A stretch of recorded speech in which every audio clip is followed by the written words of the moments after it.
여러분들 하셨습니까? 여러분 이렇게 한번 해보십시오. 지금부터 제가 이렇게 만드는 모양을 한번 따라 해봐요. 이렇게 해가지고 이렇게 붙여봐요. 이게 뭐냐 하면 구약의 제사장들이 대제사장이 백성을 축복할 때 이렇게 했어요. 이게 이제 히브리어로 신이라는 단어를 만드는 건데요. 단어 자체로는 불길이라는 의미가 있어요. 불로 이제 삼키다 이런 의미가 있거든요. 그러니까 이렇게 하면서 백성들을 축복하는 거예요. 여호와께서는 내게 복을 주시고 너를 지키시기를 원하며 이런 식으로 이제 축복한 거예요.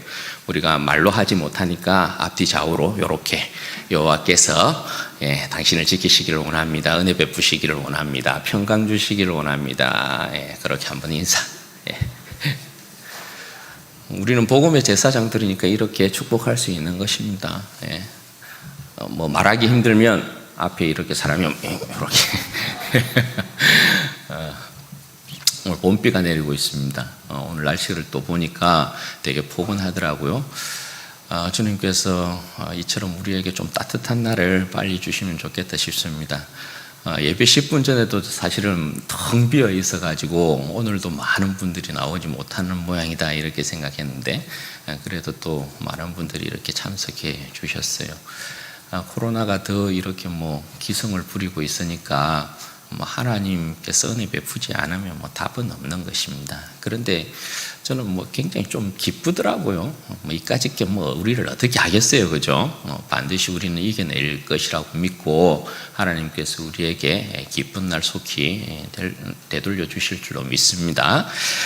제가 시 한 편 읽어드리도록 하겠습니다. 김용택 씨의 불길이라는 시인데요. 한번 들어보십시오. 지금 내 마음은 불길입니다. 불이어서 타는 두려움을 모릅니다. 헌신을 다해 탈 뿐입니다. 잡지 못하는 이 불길이 두렵습니다. 우리에겐 불이 아니고 언강 밑으로 흐르는 물이 되어도 좋을 것을 내 물길은 언강 밑으로 흐르지 못하고 강둑에서 불로 타오르며 번져가니 나는 당신을 이 불길을 당해낼 재주가 없어요. 그럼 어떻습니까? 좀 시가 마음이 이렇게 와 닿습니까? 시 낭송을 안 해봐가지고 어떻게 낭송을 해야 되는지는 잘 모르겠는데 이 뭐에 대한 내용인 것 같습니까? 이게 짝사랑에 관한 시입니다. 짝사랑에 관한 시. 사랑하고 있는 마음을 도무지 감출 길이 없습니다. 강 밑으로 흐르게 하여 숨기려 해도 불붙는 이 사랑으로 인해서 어느새 강둑에서 불로 타오르며 번져버립니다. 그리고 혼신을 다해 탈 뿐입니다. 여러분, 주님께서 우리를 사랑하신 모습이 이와 같은 모습이 아닐까? 하나님께서 그 옛날 이스라엘 백성을 사랑하신 모습이 이와 같은 모습이 아닐까요? 우리를 향한 사랑에 불타서 두려움을 모르고 그저 혼신을 다해 자신을 태우고 있는 그런 모습이요. 여러분, 오늘 본문에서 이 내용을 우리가 좀 확인할 수 있는데요. 하나님께서 이스라엘 백성을 어떻게 사랑하셨는지, 그 자신을 어떻게 불태우며 사랑했는지에 대한 모습을 너무나 잘 보여주고 있는 말씀이 오늘 본문에 있는 말씀입니다. 여러분, 하나님께서 이스라엘 백성을 어떻게 사랑하셨습니까? 우리가 계속 보고 있지만 하나님께서 그 백성을 사랑하신 모습에 있어서 여러분 아끼는 것이 있었나요? 다 내어주셨어요. 다. 모든 것을 다 내어주시고 모든 것을 다 아낌없이 그 백성들에게 주셨습니다. 그죠? 택하시고 사랑하신 이유로 하나님께서 그 자신에 있는 모든 것, 그 자신에 있는 모든 영광이나 능력이나 인자나 자비나 할 것 없이 그 백성을 위해서 하나님께서 모든 것을 다 내어주시고 나타내신 모습들을 우리가 보았지요. 하나님의 사랑은 아무래도 출애굽으로부터 조금 살펴보면 좋겠죠. 출애굽 사건은 이스라엘 백성에게 있어서 어쨌든 그 존재의 의미를 가지게 하는 사건이었으니까요. 물론 언약에 있어서는 그 조상으로부터 그 조상에게로 거슬러 올라갑니다. 따라서 하나님께서 이스라엘 백성을 애굽 땅에서 건져내실 때에도 그 자신의 이름을 그 조상에게 알리셨던 여호와로 그 자신을 알리시고 그 능력을 한없이 드러낸 것을 우리가 볼 수 있죠. 이스라엘 백성을 하나님께서 큰 권능 가운데, 기적 가운데, 애굽 땅 가운데서부터 구원해 내시고 시내산으로 인도하고 난 이후에 하나님께서 그 백성 가운데 임재하십니다. 그죠? 그 백성 가운데 임재하는데 하나님께서 그냥 임재하시는 것이 아니고 불 가운데서 그 백성 가운데 임재하십니다. 그 자신의 영광을 보이시는 모습인 거죠. 그리고 시내산에 이른 그 백성에게 하나님께서 모세를 통하여 창조의 그 계시로부터 시작해서 그들이 왜 여기에 와 있는지, 그들의 존재가 무엇인지, 그들이 존재하고 있는 의미가 무엇인지를 창조의 그 비밀을 모세를 통하여서 쭉 알려주시는 것을 볼 수 있죠. 그리고 그들하고 하나님께서 언약을 맺으십니다. 그러니까 결혼을 하신 것이라고 할 수 있죠. 그래서 그 백성을 어떻게 합니까? 얼마 전까지만 해도 50일 전까지만 해도 이스라엘 백성은 애굽 땅에서 비천한 인생들이었어요. 노예였잖아요. 그런데 하나님께서 그 백성을 건져내셔서 그 백성을 자신의 신부 삼아요.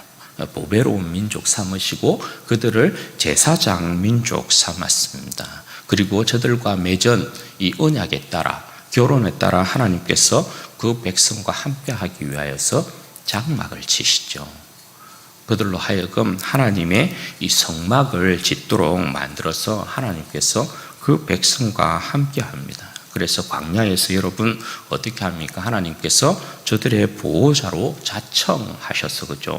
하나님께서 저들을 지키시고 저들을 인도하십니다. 낮에는 구름 기둥으로, 밤에는 불 기둥으로. 낮에 여러분 광야가 얼마나 덥습니까? 그런데 하나님께서 불기둥으로 저들을 시원케 하십니다.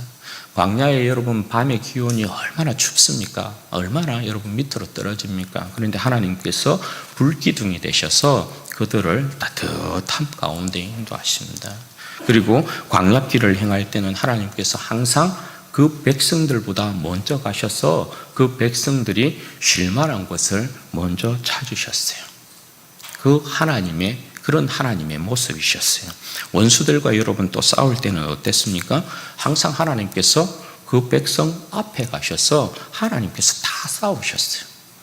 하나님께서 다 싸우시고 이기시고 난 이후에 이스라엘 백성에게는 항상 하나님께서 전리품들, 노획물들을 그들로 하여금 차지하게 만든 것을 우리가 볼 수 있죠.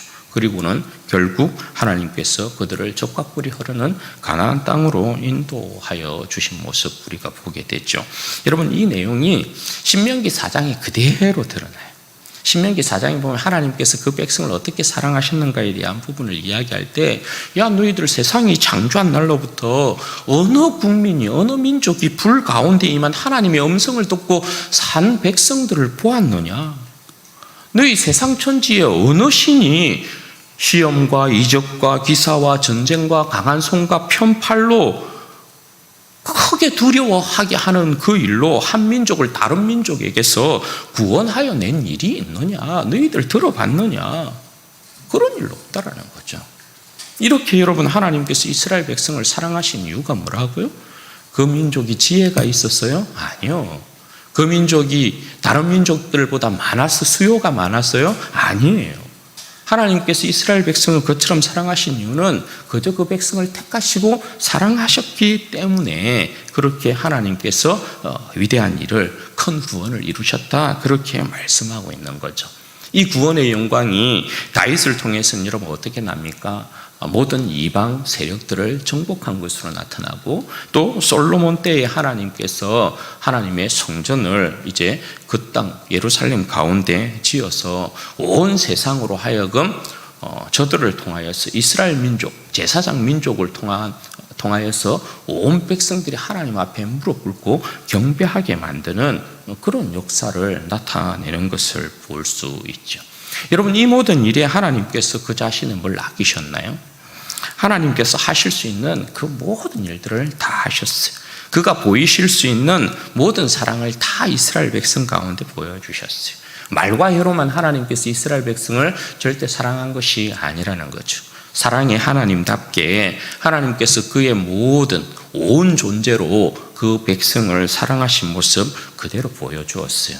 이 말씀은 달리 표현하자면 뭐냐면, 하나님께서 이스라엘 백성을 사랑하신 사랑에 있어서는 빈틈을 주지 아니하였다는 거예요. 그 어떤 빈틈도 주지 않고 하나님께서 그 백성을 온전히 사랑하셨다, 이런 말이 되는 거예요. 그런데 여러분, 이런 하나님의 사랑에 대해서 이스라엘 백성이 어떻게 반응을 했느냐? 여러분, 22절에서 24절 말씀 보세요. 그러나 야곱아, 너는 나를 부르지 아니하였고 이스라엘아, 너는 나를 괴롭게 여겼으며 내 번제의 양을 내게로 가져오지 아니하였고 내 제물로 나를 공경하지 아니하였느니라. 나는 제물로 말미암아 너를 수고롭게 하지 아니하였고 유향으로 말미암아 너를 괴롭게 하지 아니하였거늘 너는 나를 위하여 돈으로 향품을 사지 아니하며 희생의 기름으로 나를 흡족하게 하지 아니하고 내 죄짐으로 나를 수고롭게 하며 내 죄악으로 나를 괴롭게 하였느니라. 여러분, 이 말씀은 이스라엘 백성이 하나님의 사랑에 대하여서 저들이 내보인 만행을 하나님께서 고발을 하고 있는 내용. 하나님의 사랑에 대해서 이스라엘 백성들이 얼마나 잔인하게, 잔혹하게 이들이 배신하고 배반하고 하나님의 마음을 아프게 하고 괴롭게 했는가에 대한 내용을 고발하고 있는 거죠. 이스라엘 백성은 여러분, 하나님을 기뻐하지 아니하였어요. 그래서 하나님의 이름을 부르지도 않았어요. 이스라엘은 하나님께서 보시는 눈앞에서요, 대놓고 이방신과 바람을 피웠어요. 하나님만 사랑하겠다 해놓고, 하나님의 백성으로 하나님의 말씀을 지키겠다 해놓고, 이스라엘 백성은 하나님의 눈앞에서 대놓고 이방신과 바람을 피웠어요. 따라서 여러분, 이스라엘 백성은 하나님과의 관계에 있어서 가장 기본적인 의무이자 완전한 사랑의 표현이었던 제사를 멸시해버렸습니다. 사랑한다 할 때는 언제고, 그렇게 고백해놓고 언약의 가장 기본적인 의무인 제사를 저버리는 모습, 그게 이스라엘 백성의 모습이었어요.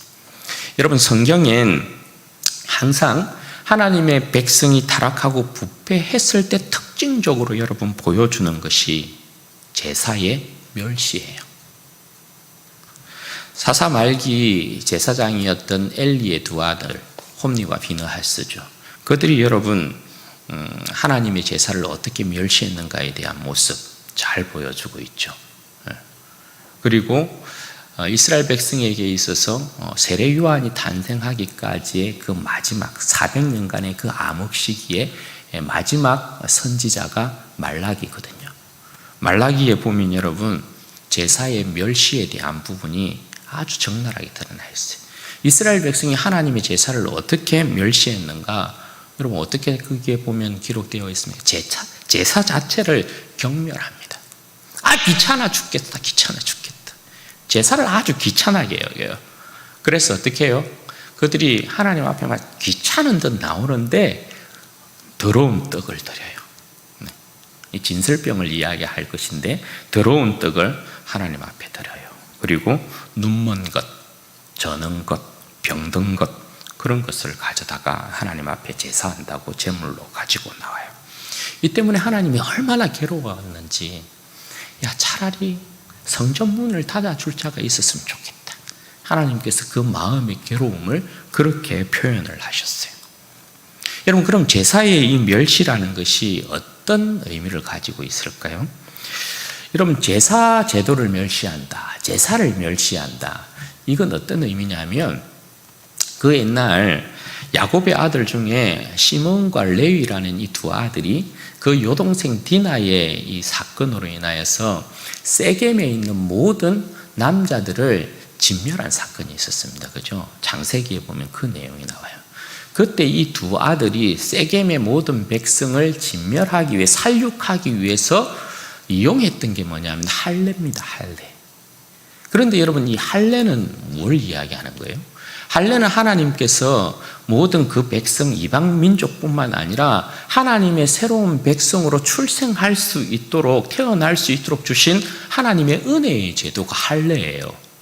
그런데 이 할례의 제도를 가지고 이 시몬과 레위가 세겜의 모든 백성들을 살육하고 도륙하는데 이걸 사용했다라는 거예요. 그러니까 하나님의 은혜의 도구를 가지고 여러분 어떻게 만들어버린 거예요? 완전히 악을 행하는 것으로 이것을 사용해버린 거죠. 그러니까 하나님의 은혜의 이 도구를 완전히 욕되게 만들어버린 그런 일이 있었던 것이죠. 제사의 멸시라는 건 바로 그런 것입니다. 여러분, 제사라는 것은 하나님과 그 백성 사이의 완전한 생명과 사랑을 증명하는 은혜의 제도 아니겠어요? 그죠? 하나님께서 그 백성을 사랑하셔서 기뻐하심 가운데 하나님 앞에 나와서 하나님을 기뻐하고 즐거워하고 생명을 얻으라, 그렇게 말씀한 것이란 말입니다. 그런데 이 제사를 멸시함으로써 어떻게 하는 거예요? 의도적으로 하나님에 대한 사랑을 짓밟아 뭉개버리는 거예요. 그 이유가 뭘까요? 그 이유는 딱 하나, 싫다라는 거예요. 대놓고 이방신들과 바람을 피우는 이스라엘 백성이 하나님 앞에 대놓고 싫다라는 거예요. 그 싫다라는 것을 제사를 멸시함으로 그냥 하나님 앞에서 그냥 싫다라는 게 아니고요, 제사를 멸시함을 통해서 하나님 앞에서 더 없는 모욕과 수치를 안겨주는 거예요. 이것은 여러분 하나님께 굉장한 깊은 상처와 괴로움을 안기는 것이거든요. 설사 여러분 이스라엘 백성이 그럴 목적이 없었다 하더라도 이것은 그런 결과를 가지고 오는 행위가 돼요. 왜냐하면 상대의 목전에 그 사랑을 증거하는 정표를 모독한 것이기 때문에 그래요. 이스라엘은 그야말로 그들의 죄짐으로 하나님을 수고롭게 하였고요, 그들의 죄악으로 하나님을 괴롭게 만든 것이라고 할 수 있어요. 굉장히 하나님께는 큰 상처를 안긴 행위라고 할 수 있어요. 그렇다면 여러분, 이런 사랑의 배신 용서가 됩니까? 용서할 수 있습니까? 여러분, 용서 중에 가장 어려운 용서가 사랑에 대한 배신의 행위를 용서하는 거예요. 여러분, 왜 그럴까요? 제가 사랑의 속성에 대해서 여러분들에게 말씀을 드렸지 않습니까? 사랑은 자신의 모든 생명의 에너지를 그 사랑하는 대상에게 쏟아놓는 거거든요. 그런데 이 사랑에 대한 배신을 받았다는 건 뭐냐면 그의 존재가 부정받는다는 거예요. 그의 존재뿐만 아니라 그가 그 사랑했던 대상을 향하여 쏟았던 모든 열정, 모든 에너지, 그게 전부 다 부정되는 거예요. 그래서 여러분, 이 사랑의 배신이라는 건 쉽게 용서가 되지 않는 거예요. 그 자신의 모든 생이 부정받는 듯한 깊은 상처를 받는 것이기 때문에 용서가 쉽지 않아요. 잔인한 복수가 사랑 때문에 일어나는 이유가 바로 이런 것이거든요. 생명을 다한 사랑에 있어서 배신이라는 건 정말 용서하기가 쉽지 않은 거예요. 그런데 여러분, 하나님께서 이 최고의 사랑을, 용서하는 이 최고의 사랑을 이스라엘 백성에게 나타내요. 하나님께 속한 이 사랑 중에 최고의 사랑이 뭐냐 하면, 하나님의 사랑도 여러 종류라고 이렇게 나눌 수 있는데요, 그 중에 최고의 사랑이 뭐냐면 용서하는 사랑이라고 할 수 있어요. 하나님께서 우리를 사랑하신 사랑도 사실은 이 용서하는 사랑이죠. 그냥 사랑하는 게 아니고 용서의 사랑이에요. 용서하는 사랑이 없으면 사랑의 배신으로 인해서 일어나는 이 잔인한 복수 말릴 수 없어요. 그리고 잔인한 괴로움과 이 아픔 가운데서 헤어날 길이 없는 것이거든요. 그런데 용서하는 사랑이 정오와 복수에서부터, 잔인한 복수에서부터 그 자신과 상대를 구해내게 돼요. 하나님께서 이 사랑을 이스라엘 백성에게 보이시는데 25절에서 28절 말씀이에요. 그런데 먼저 우리가 26절에서 28절까지만 볼게요. 너는 나에게 기억이 나게 하라. 우리가 함께 변론하자. 너는 말하여 내가 의로움을 나타내라. 내 시조가 범죄하였고 너의 교사들이 나를 배반하였느니 그러므로 내가 성소의 어른들을 욕되게 하며 야곱이 진멸당하도록 내어주며 이스라엘이 비방거리가 되게 하리라. 여러분, 이 말씀은 뭐냐면 하나님께서 그 백성을 용서하기 전에 하나님의 사랑에 신실하지 못한 이스라엘 백성에 대한 울분이요, 너희가 어디에서부터 용서받았는지 분명히 알라라는 거거든요. 그래서 하나님께서 어떻게 말씀하시냐 하면, 야, 너희들 입이 있으면 한번 말해봐. 입이 있으면 한번 말해봐. 어디 너희가 나를 사랑한다고 사랑한 일에 있어서 너희가 잘한 것이 있으면 한번 말해봐. 나도 그 이야기를 듣고 좀 기억하고 잘했다고 좀 박수 쳐줄 수 있게 한번 이야기해봐. 그렇게 말씀하는 거예요. 그런데 이스라엘 백성이 그런 사랑이 있어야죠. 입이 10개라도 100개라도 1000개라도 이스라엘 백성들은 하나님을 우리가 이렇게 사랑했습니다 말할 수 있는 끈덕지가 하나도 없어요. 하나님께서 그 백성의 범죄, 곧 하나님께 죄짐을 지우고 죄악으로 하나님을 괴롭게 한 일을 어디서부터 말씀하시느냐 하면 시조로부터 말씀하세요. 그러니까 여기에 이제 시조는 맨 먼저는 아담으로 이야기할 수 있겠죠. 그리고 그 다음 이스라엘 백성의 시조라고 하면 아브라함이라고 할 수 있겠고요. 직접적인 시조는 야곱이라고 할 수 있을 것이에요. 그렇죠? 그런데 어떤 시조를 이야기하더라도 모든 시조는 여러분 어때요? 하나님 앞에 전부 다 부족하고 하나님 앞에 전부 다 범죄한 자들이에요. 아담도 그러하고 아브라함도 그렇고 이삭도 그렇고 야곱도 그러하고 그 어떤 시조도 하나님 앞에서 의로운 백성은 없었어요. 하나님은 그들을 사랑하셔서 그의 모든 신실함과 하나님의 그 사랑과 자비를 나타내셨지만 그 시조 중 누구도 하나님 앞에 이런 하나님의 사랑에 온전히 응답한 자들은 없었다라는 것입니다. 그런데 여러분, 이 시조뿐만 아니라 누구까지요? 율법을 가르친다는 교사들, 여기에서 이제 말하는 교사들은 장로들이나 제사장들이나 레위인들이나 할 것 없이 그들이 이제 교사가 되겠죠. 율법을 가르치는 교사들. 그런데 그들도 어떻게 했더라고요? 다 범죄했다는 거예요. 다 하나님 앞에 배신했다는 거예요. 신명기 9장에 보면 하나님께서 이스라엘 백성들에 대하여서 어떻게 이야기하냐면요, 너희는 애굽에서 나올 때부터 나를 거역했다 이렇게 말씀하세요.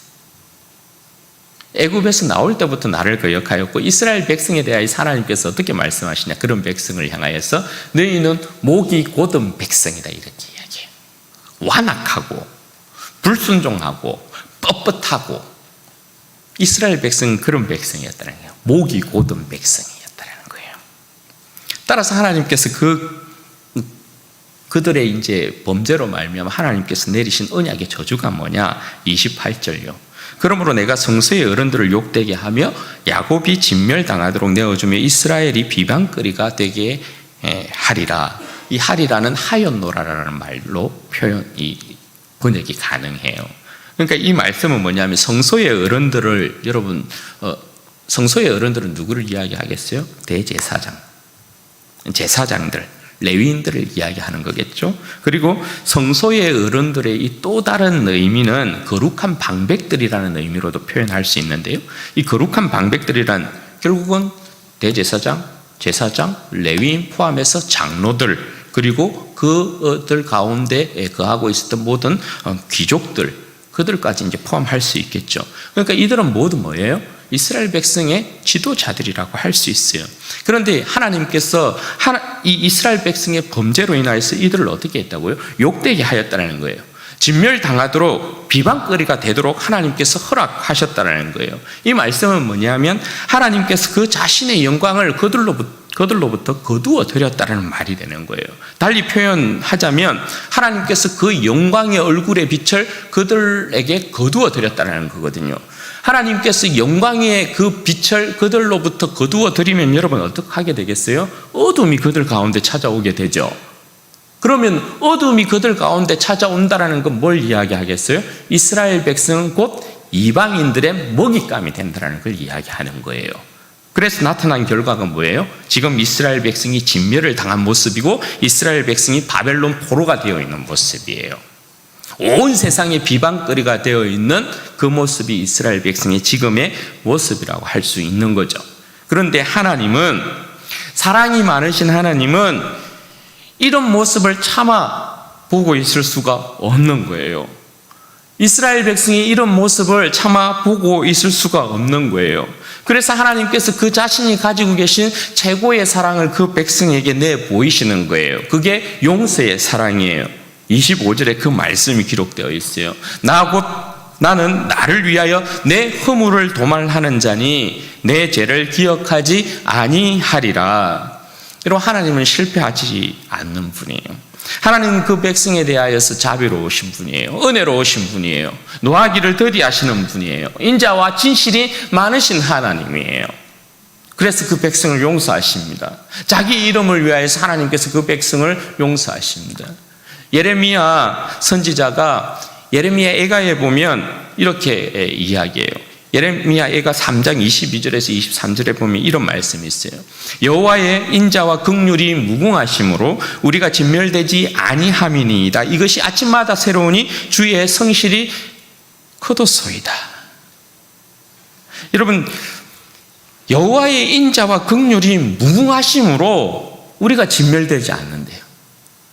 이스라엘 백성은 여호와의 인자와 여호와의 긍휼이 무궁하지 아니하였으면 진멸을 당해도 100번은 좋게 진멸당하고 또 남을 백성이 이스라엘 백성이. 왜? 목이 곧은 백성이니까요. 그런데 하나님의 인자와 긍휼이 어떻게 크시냐면 아침마다 새로워. 아침마다. 끊임없이 하나님께서 이스라엘 백성을 용서하신다는 거죠. 그리고 시편 기자는 이렇게 고백을 해요. 시편 103편 12절에서 14절에 보면 이렇게 기록이 되어 있어요. 동이 서에서 먼 것 같이 우리의 죄과를 우리에게서 멀리 옮기셨으니 아버지가 자식을 긍휼히 여김같이 여호와께서는 자기를 경외하는 자를 긍휼히 여기시나니 이는 그가 우리의 체질을 아시며 우리가 단지 먼지뿐임을 기억하심이로다. 하나님께서 우리의 죄과를 멀리 던져버리는 거예요. 그 백성이 죄를 멀리 던져버리는 거예요.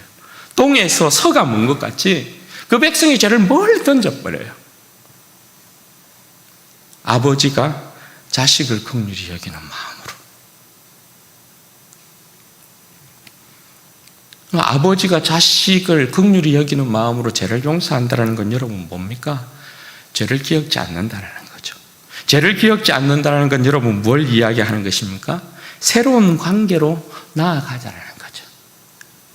내가 이전에 너의 죄와 허물을 덜추어내지 않겠다. 용서하겠다. 이건 뭐냐 하면 우리가 이제 그거 잊고 새로운 관계로 새 출발하자. 이걸 이야기하는 거거든요. 새로운 관계에 있어서 과거의 악이 발목 잡지 못하도록 하겠다는 거예요. 용서란 그런 것입니다. 이스라엘 백성이 지금도 여러분 존재하고 있는 이유가 이거예요. 사랑 중에 최고의 사랑인 용서하는 사랑을 하나님께서 그 백성에게 베푸시기를 주저하지 않으셨기 때문에 이스라엘이라는 백성은 지금도 남아있는 것입니다. 아버지가 자식을 긍휼히 여기고 용서하는 것 같이 용서하신 하나님이셨어요.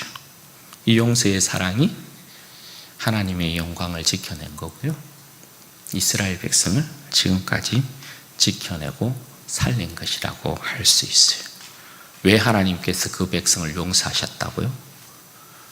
하나님은 그 자신의 영광을 빼앗기지 않는 분이니까. 그 백성을 통하여 찬송받으시기를 기뻐하시는 분이시니까요. 사랑하는 여러분, 우리가 받은 하나님의 사랑이 뭡니까? 우리가 받은 하나님의 사랑이 하나님의 사랑 중에도 최고의 사랑인 이 용서의 사랑이죠. 여러분, 우리가 하나님께 받은 이 사랑이 하나님의 사랑 중에서도 최고 중에 최고다. 이걸 여러분 어떻게 알 수 있어요? 하나님께서 이스라엘 백성을 용서하신 이 용서의 사랑에는요, 아들의 희생이 없습니다. 그 자신의 이름을 위한 용서의 사랑이에요. 그죠? 그런데 우리를 향한 하나님의 사랑은요, 용서의 사랑은 어떤 사랑이에요? 아들을 희생시킨 용서의 사랑이에요. 그러니까 용서의 사랑 가운데서도 레벨이 가장 큰 게, 더 이상의 어떤 용서의 최고의 사랑이 없는 게 희생을 통한 용서의 사랑이거든요. 하나님께서 우리를 용서하심에 있어서 아들을 희생시키면서까지 우리를 사랑하셨다는 거예요. 그래서 이 사랑이 최고의 사랑이에요. 모든 인류의 역사를 통틀어, 모든 역사를 통틀어 하나님께서 우리를 사랑하신 사랑으로 사랑하신 적이 없어요. 그리고 이 사랑은 후대에도 없어요. 이런 사랑은. 하나님께서 우리를 사랑하신 사랑이 가장 큰 사랑이고 가장 위대한 사랑이고 가장 놀라운 사랑이에요. 우리를 용서하기 위하여서 그 아들을 희생시켰기 때문에 그래요. 여러분, 우리가 도대체 뭡니까? 아니, 우리가 도대체 뭐라고 하나님께서 이처럼 그 아들을 내어주시기까지 용서하시는 용서의 사랑을 베푸시냐 말이에요. 우리는 정말 하나님 앞에서 용서받지 못할 그런 추악한 죄인들 아니었습니까? 그죠? 우리의 죄짐으로 정말 하나님을 수고롭게 만드는 사람들이고, 그죠? 우리의 죄악으로 정말 하나님을 괴롭게 한 그런 죄인들일 뿐이었잖아요. 여러분, 우리의 죄짐과 죄악이 하나님을 어떻게 수고롭게 만들고 어떻게 괴롭게 만들었나요? 여러분, 우리의 죄짐 때문에 하나님께서 예수님께서 지실 십자가의 가로대를 만드는 아픈 그 수고로움을 감당하셨다는 거 여러분 아시나요? 여러분, 우리의 죄악으로 하나님께서 예수님께서 지실 그 십자가의 세로대를 만드시고 아들 예수 그리스도를 십자가에 못 박아 죽여야 하는 그 괴로움을 당하셨다는 걸 여러분 아시나요? 여러분, 우리의 죄가 하나님의 아들 예수 그리스도를 십자가에 완전히 못 박도록 했다는 거 여러분 아시나요? 우리의 죄가 십자가를 완성시킨 겁니다. 우리의 죄가 하나님을 그렇게 아프게 만들고 괴롭게 만든 겁니다.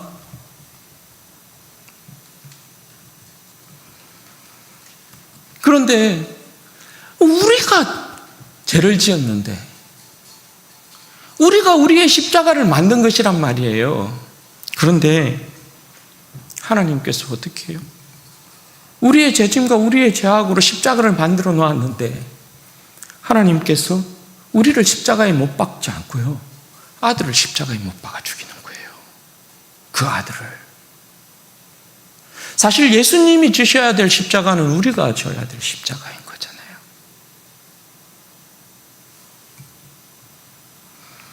우리가 하나님을 떠나서 범죄함으로 만든 십자가니까요.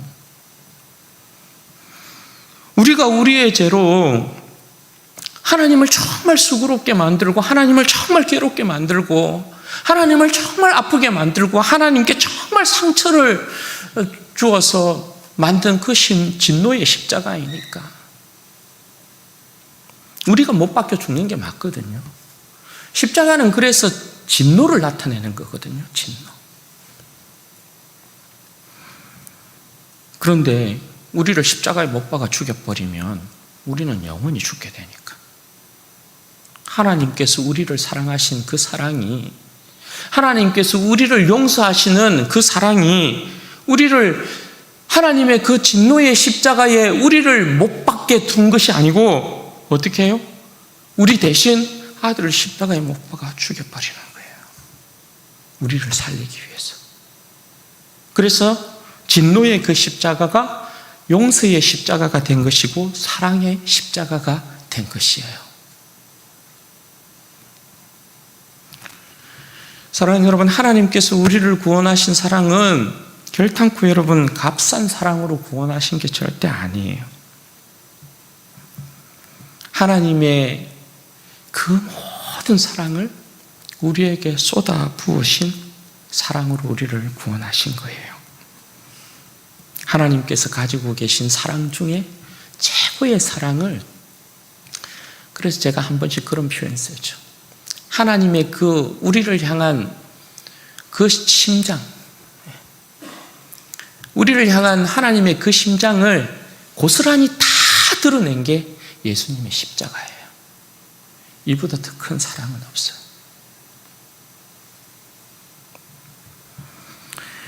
여러분, 누가 죄인을 위해 그 아들을 내어줍니까? 사도 바울은 우리를 향한 하나님의 사랑을 분명히 이렇게 이야기하거든요. 로마서 5장 8절. 우리가 아직 죄인 되었을 때에 그리스도께서 우리를 위하여 죽으심으로 하나님께서 우리에 대한 자기의 사랑을 확정하셨느니라. 우리가 아직 죄인 되었을 때에 그리스도께서 우리를 위하여 죽으심으로 하나님께서 우리에 대한 자기의 사랑을 확정하셨느니라. 우리가 아직 죄인 되었을 때에, 이게 하나님께서 우리를 사랑하신 사랑의 모습이에요. 그러니 여러분, 다시 우리가 세상을 사랑한 그 망령된 행실로 돌아가서는 아니 됩니다.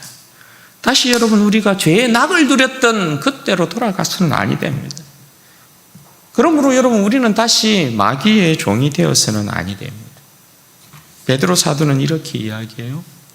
베드로전서 1장 18절에서 19절 말씀에 보면, 너희가 알거니와 너희 조상이 물려준 헛된 행실에서 대속함을 받은 것은 은이나 금이나 금같이 없어질 것으로 된 것이 아니요 오직 흠 없고 점 없는 어린 양 같은 그리스도의 보배로운 피로 된 것이니라. 우리가 이전에 행하였던 모든 더러운 행실에서부터 구속을 받은 건 은이나 금으로 된 것이 아니라는 거예요. 예수 그리스도의 보배로운 피로. 여러분, 찬송가에 그런 찬송이 있잖아요. 주 예수 내 맘에 들어와 계신 후 변하여 새 사람 되고, 내가 늘 바라던 참빛을 찾은도 주 예수 내 맘에 오신. 우리 가운데 예수님이 오셔서 새 사람 되었어요. 주님이 우리를 사랑하셔서 우리가 새 사람 되었어요. 그럼 여러분, 이전의 모든 세상을 사랑했던 행실들 버려야 되죠.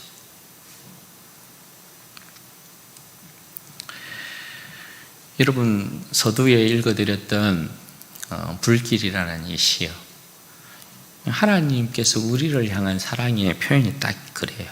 지금 우리를 사랑하시는 하나님의 마음은 불길입니다. 불이어서 타는 두려움을 모릅니다. 혼신을 다해 탈 뿐입니다. 여러분, 하나님을 짝사랑하게 해서는 안 됩니다. 우리를 향한 하나님의 사랑이 짝사랑이게 해서는 아니 됩니다. 다시금 하나님을 사랑해야 합니다.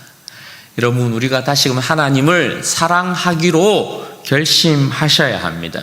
다시금 하나님의 이름을 불러야 합니다. 다시 여러분, 우리는 예배를 회복해야 됩니다. 다시 하나님을 찬송하는 자리에 있어야 합니다. 다시 여러분, 거룩한 행실과 경건함으로 하나님의 날이 임하기를 바라보고 사모해야 합니다. 반드시 그리해야 합니다. 여러분, 저는 그냥 이 시가 우리를 사랑하신 하나님에 대한 우리의 화답이기를 바라요. 지금 주님을 향한 내 마음은 불길입니다. 불이어서 타는 두려움을 모릅니다. 혼신을 다해 탈 뿐입니다. 나는 이 불길을 당해낼 재주가 없습니다. 우리 사랑하는 모든 성도들이 내 주 예수 그리스도를 사랑하는 활활 타오르는 불이 되기를 바랍니다. 혼신을 다해 타오르는 불이 되기를 바랍니다.